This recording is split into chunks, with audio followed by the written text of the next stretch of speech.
ওই পিটানি আইলে উল্টা পিটানি দিয়া দেবো যেই টাইপে, কোনো ছাড় হইব না। আর এই যে ট্রাক যে যার হাতে তার হাতে তুইলা দিব, ওই বেটারা কোনো ধান্দাবানি করবো, টেন্ডারবাজি চান্দাবাজি করবো, একদম মনে করে শরীরের মানে পিঠের চামড়াই থাকবো না।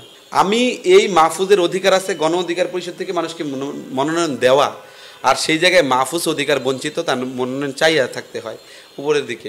মজা মারে ফজা ভাই, বৈঠা ভাই, শামসু ভাই। আপনাকে কি কোনোভাবে হুমকি বা এ ধরনের অনিরাপত্তা কি আপনি ভুগছিলেন এই বিষয়গুলো? তা বলতে আমাকে বিভিন্ন গণমাধ্যম কর্মী বা ভাইরা তো কাজ করছেন, কিছু সময় তো আমাদের ভাতৃত্বশীল বা আচরণ রয়েছে।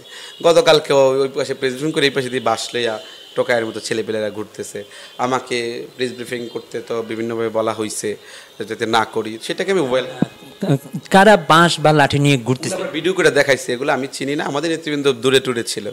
এখন তো রাজনৈতিক পলিসি বিভিন্নভাবে ব্যবহৃত হয়। আমি তো বলছি ছাত্রলীগ পিডানি পোলাপানা আমরা এখন সহজ সরল দেখে দিয়ে সবসময় খালি সহজ সরল ছিলাম, গরল ভূমিকা পালন করছি না, এই হাসিনার বিরুদ্ধে লড়াই করি নাই। ওই পিটানি আইলে উল্টা পিটানি দিয়া দেবো যেই টাইপে, কোনো ছাড় হইব না। আর এই যে ট্রাক যে যার হাতে তার হাতে তুইলা দিব, ওই বেটারা কোনো ধান্দাবানি করবো, টেন্ডারবাজি চান্দাবাজি করবো, একদম মনে করে শরীরের মানে পিঠের চামড়াই থাকবো না।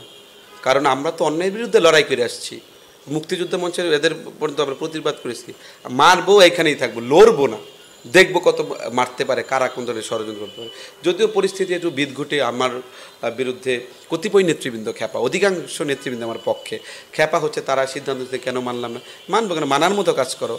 আমি এই মাহফুজের অধিকার আছে গণ অধিকার পরিষদ থেকে মানুষকে মনোনয়ন দেওয়া, আর সেই জায়গায় মাহফুজ অধিকার বঞ্চিত, তার মনোনয়ন চাইয়া থাকতে হয় উপরের দিকে, উপরওয়ালাদের দিকে। তো এটা কোনো রাজনৈতিক সংগঠনের মধ্যে রুলসের মধ্যে পড়ে? হায়ার অথরিটি বানাইছেন, হায়ার অথরিটির আসন নিয়ে দেন হচ্ছে মনে করেন জগামগা ঠগাড়ে, তাহলে কি হবে নাকি? এখন কাহিনী হয়েছে সেই রকম, মানে মজা মারে ফজা ভাই, বৈঠা ভাই, শামসু ভাই, সেই অবস্থা। মানে আমরা বৈঠা ভাইয়া যাবো, ওই মজা ফজার আইনা তুমি মজা তুলে দিবা, সেই ধরনের কর্মকাণ্ড আমরা বিন্দুমাত্র বরদাস্ত করবো না। আমরা প্রতিবাদ গড়ে তুলবো এবং প্রতিবাদের মাধ্যমে সুষ্ঠু প্রক্রিয়া শৃঙ্খলার মাধ্যমে আমরা অধিকার বাস্তবায়ন করব। আমি অধিকার চাই, তেগি না তাদের, খালি আমার অধিকার নিয়ে আমি কথা বলি না, কাজও করি না।